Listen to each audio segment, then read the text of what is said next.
friends, and thanks for joining me. And today I want to talk to you about raised garden beds and when they would be a good choice and who would most benefit from them. So I'm in the process of building some raised garden beds here, and so I just like to go through and talk about some of the pros and the cons and when they really do make the most sense and when they're kind of a waste. So I would think that the first thing to talk about with the raised garden beds is obvious. It's the fact that you can improve the soil. The idea is we build the garden bed and then we fill it with another type of soil that's actually better than the soil that we have. I live in Colorado. We have really heavy clay soil and it's really alkaline, which definitely makes gardening a little bit of a challenge. If I lived in Iowa, where I actually read an article that said that Iowa has some of the most fertile farmland in the entire world, I would definitely not build a raised garden bed because the soil there is already so good there'd be no need for it. Unfortunately though, like I said, that isn't something that works for us here because we have such poor soil, and then more specifically the area that I have is really not that great. So that's why I've gone ahead and chosen for the raised garden beds, and also because it can help improve drainage. Like I mentioned that I have clay soil, so if you have an issue where the soil doesn't like to drain, a lot of plants do not like that. So if you need to improve the drainage, a raised garden bed is definitely a good option. It can also help raise the soil temperature earlier in the year so that you can actually plant sooner. A lot of people end up having to wait until fairly late in the year, like right now it's actually June. And so some people haven't even planted things like green beans or things like that that actually need warmer temperatures. We have to wait until overnight temps are, consistently in the 50s for the soil to actually be warm enough that those will actually germinate well. So when you have a raised garden bed, it actually makes it to where that soil can actually warm up sooner, and then it can actually help your plants, the stuff that you direct seed into the ground, germinate faster. So it can actually make it to where you can plant a little bit earlier, which is definitely a good thing. But while I'm talking about this, let's go ahead and talk about the con.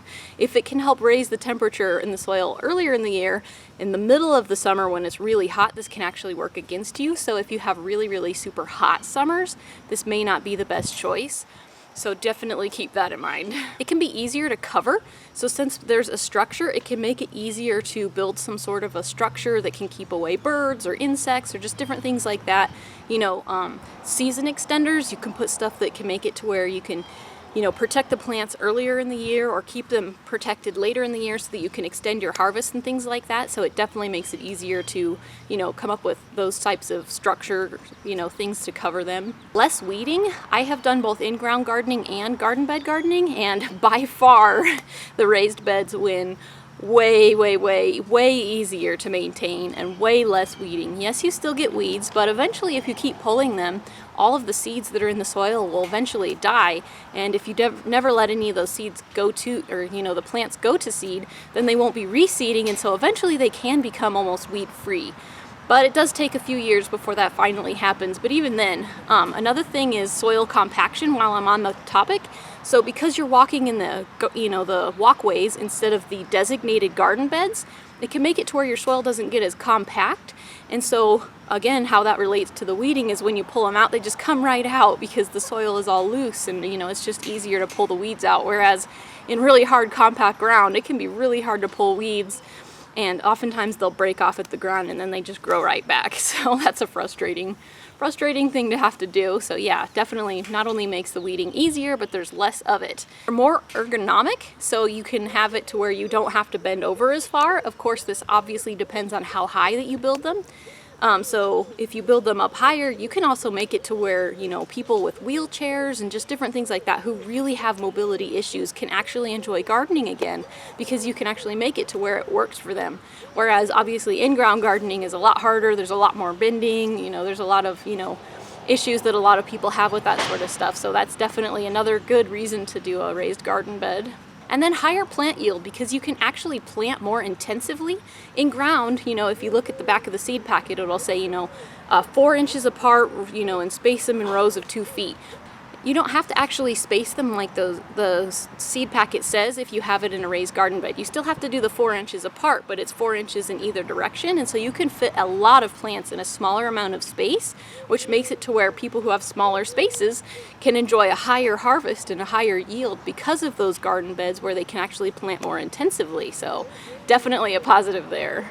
And of course, they obviously have some cons, and the first would obviously be that there's a cost involved. We obviously have to buy the materials, and then we have to buy the, soil frequently in order to fill them, so that's definitely something to consider.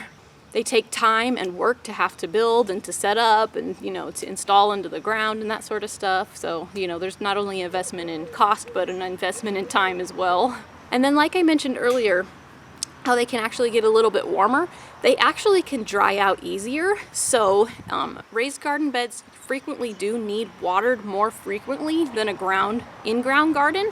So, places where water is, very, very precious and, every drop counts, a raised garden bed may not be the best choice.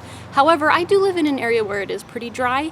And so in order to combat this, I just make sure to mulch very well, and that helps to alleviate the issues with evaporation. And so yeah, I really do feel like that has made a big difference, and it makes it to where honestly it's not that big of a difference in the watering. So thanks for watching. I'm Frugal Green Girl, and we'll see you next time.